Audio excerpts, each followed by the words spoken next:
যে অনেক মহিলা এসে বলবে, ভাবি আপা কি বলবো, আর আপনার ভাই এত কেয়ারিং, কি যে যত্ন করে আমারে, আমার দিক খুব খেয়াল রাখে, একটু সমস্যা হতে দেয় না, বাহিরে গেলে একটু পর পর ফোন দিয়ে মেসেজ দিয়ে খবর নেয়।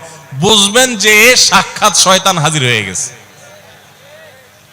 এই লোক হয়তো সৎ উদ্দেশ্যে বলছে, কিন্তু শয়তান তাকে দিয়ে বলাচ্ছে আপনাকে অশান্তিতে ফেলার জন্য।